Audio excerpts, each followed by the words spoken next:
One of the most common questions I get asked is, how do you find the time to garden?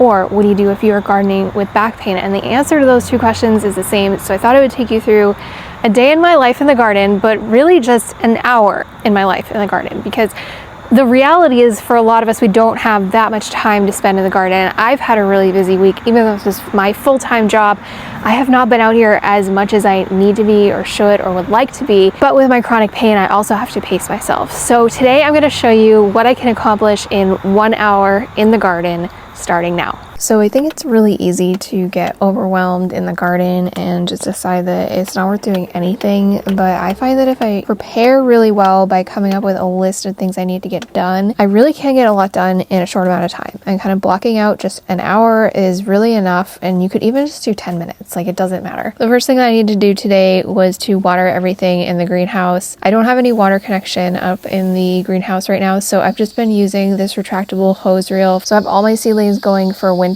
in here, and they're doing okay. I feel like they're not getting maybe quite as much sunlight as they would like to be getting at this point. The peppers are definitely really slowing down, and I'm going to need to pull those out soon as well.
I love mum season, but they can be a little bit tricky. They do like to have at least 6 hours of sunlight in order to bloom properly.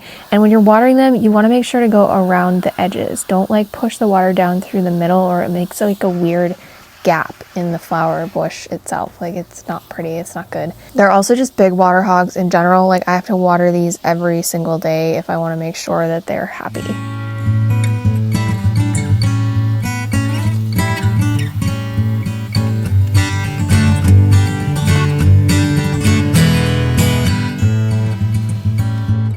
Next, I'm just going to rotate my green stalk planters. So these are on a spinner base so that I can spin them, because obviously like one side is up against the greenhouse wall, but you can see like all my brassicas are a disaster right now. I should have just covered these, or I should just maybe stop trying to grow them. I don't know. There's tons of Swiss chard and cabbage in here that's doing pretty well, so I'm happy about that. The green stalks are an amazing gift, so I'm going to link those here in case you want to grab one for a friend. I know they have a really good Black Friday sale every year too. I'm just getting some deadheading done in the tea garden now, picking some calendula that we're gonna dry. The hibiscus always has some flowers that need to be plucked on it, so that's always kind of a mess.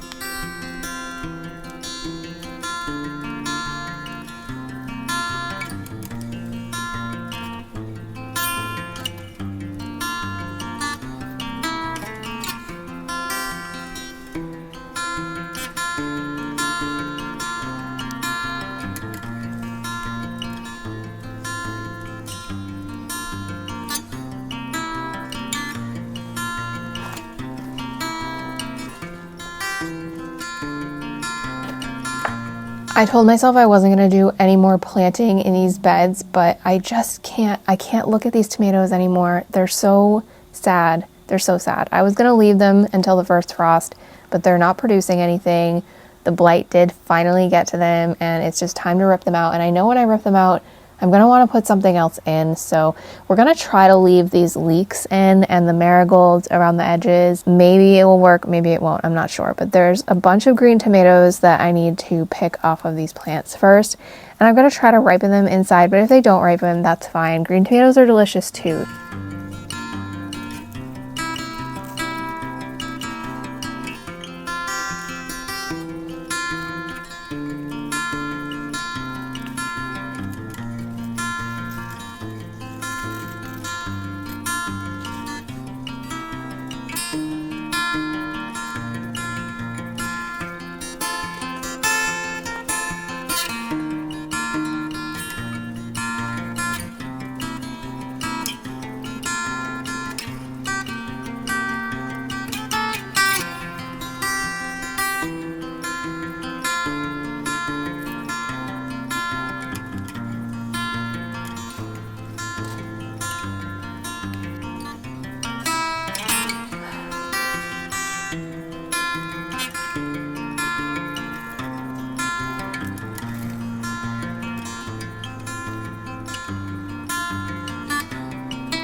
I'm also going to pull off all the remaining tomatillos from these two plants. I love these tomatillos. I'm so glad that I grew these. I can't believe I've never grown them before. I definitely won't ever not have them in the garden again because they were just so nice to have to make salsa verde.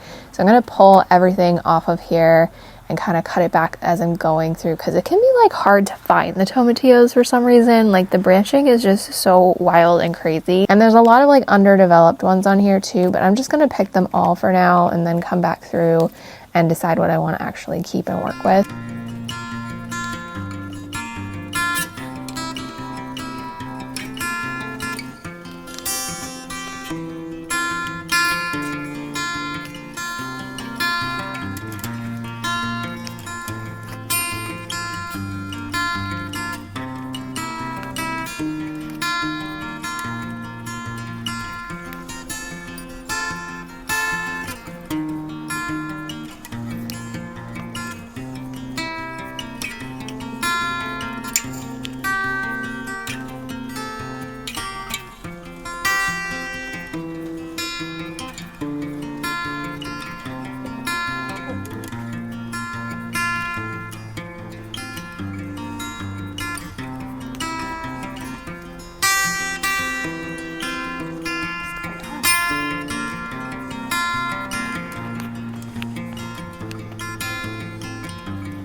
I feel like I never show myself wearing gloves in the garden. I don't usually like to wear them, but for some reason it's like, first of all, there's been so many bugs in the garden that I keep accidentally like blindly reaching for something that I'm harvesting and grabbing a bug instead and freaking myself out. But also because I'm pulling out these tomato plants specifically and they get that like sticky pollen resin all over your hands. Like I just wasn't in the mood for that mess, so I did put these gloves on. They're just like a really lightweight neoprene glove. I do really like them, so I'll link them for you too.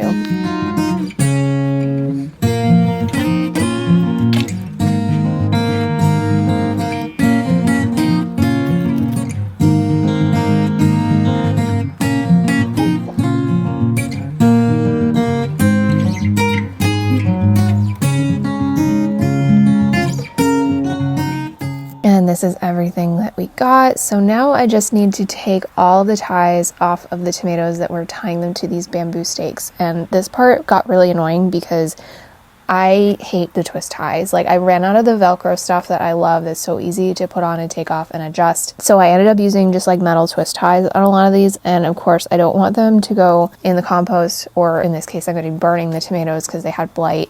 I don't want them to end up in the fire pit. So I'm trying to remove those as I go with each one. And then I'm just chucking all of the tomato plants off to the side right now. This comes down to like speed gardening. Like for me, I'm just trying to get the task done that needs to get done. And if it results in me leaving like a wake of disaster, that's fine. I'll come back through and clean it up later. At least I know I got the time sensitive stuff done and cleared out the bed to reset it.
I way overplanted these beds. I think I probably should have had a total of 12 tomato plants in each bed because they're 6 feet long, and I had 20 tomato plants in each bed, and it really kind of restricted their size. So even though the plants were happy and healthy, I think they would have produced more if I actually put less plants in. And this is one of my biggest mistakes I think I made in the garden this year. It is so tricky growing in these container gardens because you want to plant intensively to make the use of the space, but if you plant too intensively, it restricts the size and the productivity of the plant. So what I really should have done is like 6 tomato plants on each side of the bed, and then I would have been able to fit way more marigolds and basil in, which would have helped even more with pests.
I missed a bunch of plant tags and I had all those trellis kind of ties on here. So I'm just kind of going through, mixing up the soil, loosening that top layer that got really compacted over the summer, and repositioning some things that got loosened when I pulled out the tomato plants. Like a couple of the marigolds needed to be repositioned and these leeks. So I'm just kind of zhuzhing it up, and then we're gonna fertilize and top dress.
I'm just using a granular plant food here from Coast of Maine. This is what I use on all of my gardens all year round. When you're gardening in containers like I am, it doesn't have any connection to the soil, we kind of need to keep in mind that the microbial life is not going to be as high. Like, we need to feed the plants so that they can produce as well as possible. So this is the easiest way that I do that. I don't measure, I just don't. So now I've got these leftover bags of potting soil from Coast of Maine as well. And I'm just going to do 1 bag of potting soil over the top of each bed to just kind of refresh it and give the seeds that I'm about to plant some new soil to grab onto.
Another way that I'm making sure that I get the most done in the smallest amount of time possible is I've already got my little bucket of seeds that I know I can plant around this time of year. So I'm not shuffling through like seed catalogs and all this stuff, like trying to find what I need. I know that everything in this little bucket can be planted now and most likely do okay, even though our first frost is coming up really soon. Like this is stuff that matures really fast.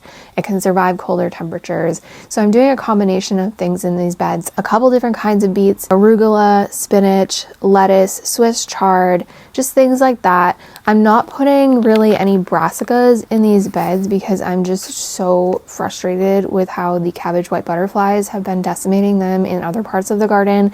Like I don't even want to bother at this point. I'm just going to do what I know will do well.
I also just wanted to say really quick, this is one of the new merch designs that we're going to be launching. So check out the shelf below this video. You should be seeing in the next few weeks some new designs up there that I think will make really great gifts for the holiday season. I'm really excited about these. I think they have a beautiful message and a beautiful print on them. If you're looking for a way to support the channel so that I can continue to make lots of videos like this, buying our merch is a really good way to do that. I also have some really affordable ebooks linked down there for you. I always save my bamboo stakes and reuse them next year. They last a really long time and I feel like they blend in really well in the garden, so they're not like as obvious or in the way visually. So I'm going to separate all of those out. Then I'm going to grab the tomatillos and throw those in the compost since they did not have blight. But all of the tomato plants I'm going to put off to the side so that they can kind of dry out.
this point, the sun was really starting to set on me, but I wanted to try to get as much done in this hour as I possibly could. So I'm taking my kneeler out to the area of the garden where I'm going to be planting garlic in the next few weeks.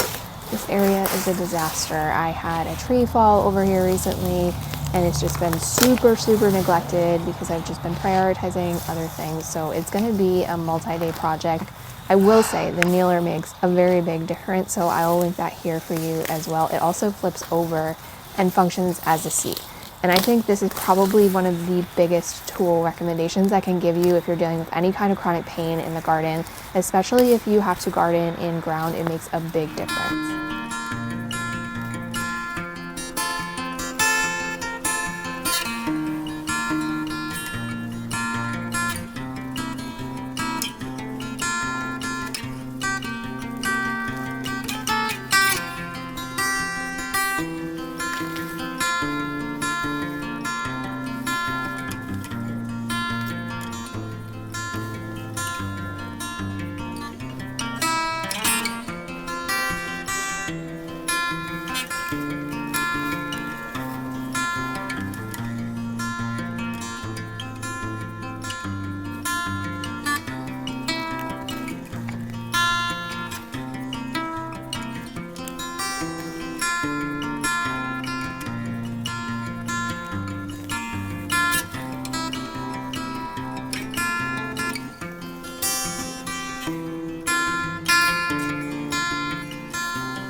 Okay, so I have a big pile of brush to deal with now, but I have a tool that makes it way easier to move that brush into the compost pile.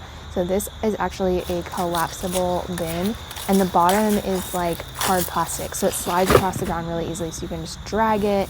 It folds flat, really small for storage, really easy to unfold, obviously. And then I just shove everything in.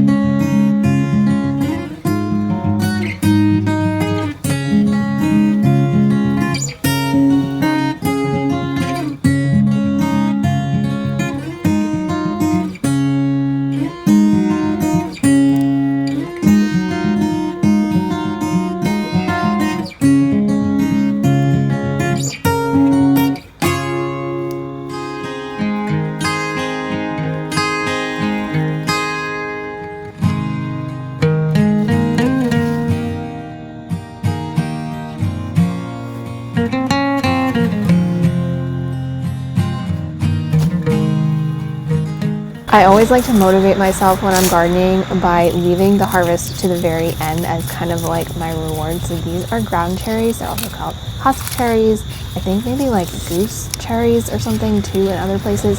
I think they're really delicious, but they're super polarizing. So they're ripe when they fall to the ground. That's why I'm shaking the branches, because it helps them kind of come loose. I don't have to wait for the wind to do it, because if I don't check this every single day, the squirrels will come and they literally peel the little paper wrapping off of these and they eat them, and they leave a huge mess of paper wrappings everywhere, and I don't get any ground cherries.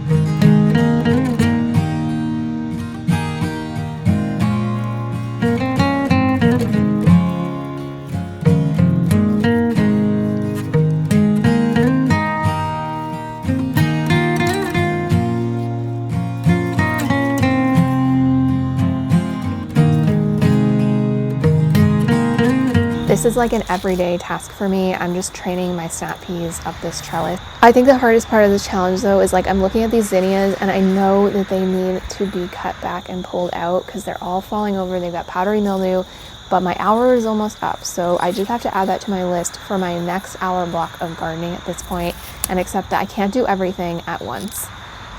These tomatoes too, I need to get those. And we're pulling the first radishes out of the garden too, which is so exciting.